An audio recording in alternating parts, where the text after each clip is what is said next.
Dante's Boxing Nation, what's going on, guys?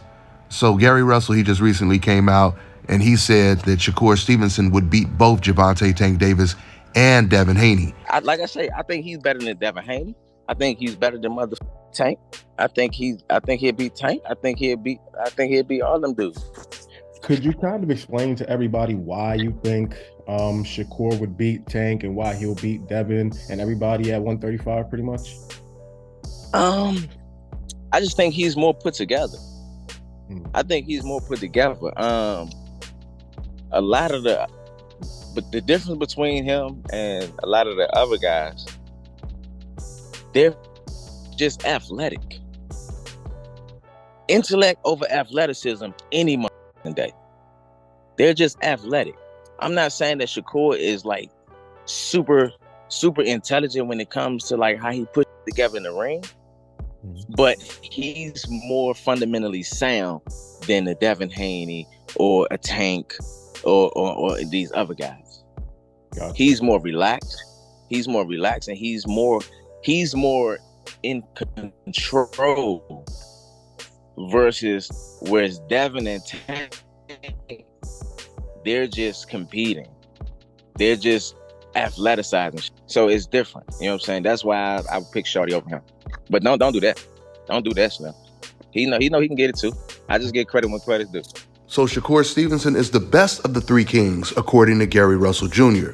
I think we're getting really close to getting to see two out of the three kings fighting against each other really soon, either the end of this year or the beginning of next year. With that being said, when it comes to what Gary Russell said about Shakur Stevenson beating both Gervonta Tank Davis and Devin Haney, that would obviously be a tall order. I personally think the best out of the three is a toss-up between Gervonta Tank Davis and Devin Haney.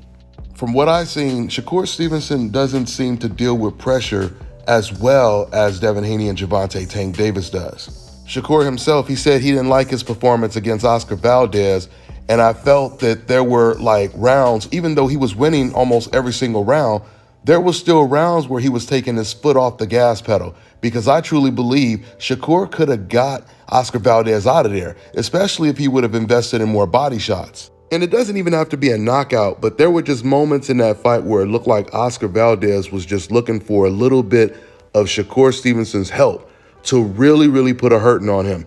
Maybe possibly knock him down a couple more times and completely take his will away. Shakur didn't look completely comfortable when he fought against Joet Gonzalez either. These are two fighters that I feel Davis and Devin Haney would feel more comfortable fighting. Now, once again, I'm just looking at the contrast of how they would do against the same type of style. But at the same time, when they fight against each other, Shakur will definitely be facing a different type of style. So with that being said, Shakur Stevenson, he recently came out and he said, yo, any fighters that want rec with me, I'm free, don't got no opponent, no date or nothing. So for all the fighters screaming my name, reach out. It's free smoke for all of you. So in that tweet right there, you could clearly see that Shakur Stevenson is saying that he wants all of the smoke.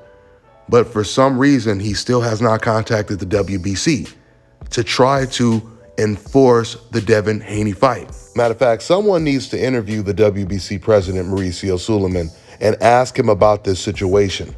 There's still a lot of confusion and he needs to clear it up. Once again, Shakur Stevenson was supposed to be the #1 contender after Lomachenko, but all of a sudden, after the Devin Haney fight, they allowed Lomachenko to remain the #1 contender. But they never said that Shakur Stevenson is not the mandatory anymore. And they certainly haven't said that Lomachenko is still the mandatory. It makes no sense what the WBC is doing, but I think this means that Shakur Stevenson is still the mandatory, even though he's not the #1 contender. The only way that wouldn't be the case is if they're going to force Shakur Stevenson and Lomachenko to fight for a vacant belt, or fight for the #1 mandatory spot, I should say, because Devin Haney hasn't vacated the belt yet or moved up officially yet. So if Shakur Stevenson's people are not going to contact the WBC to try to enforce this title shot against Devin Haney, then we need to get this interview with the WBC ASAP. That's all I got for now, guys. I'm on to the next one. All right, now check this out, guys. If you're looking to repair eczema scars, burns and bruises, dark spots and blemishes, the fever blisters, diabetic ulcers, this right here is the perfect product for you guys. It's called Elo Key Face and Body Oil. Athletes and top-ranking boxers, they're also using it after training to reduce swelling, inflammation, and to ease the pain. So get yours today. Go to elodekey.com, like them on Facebook, and follow them on Instagram.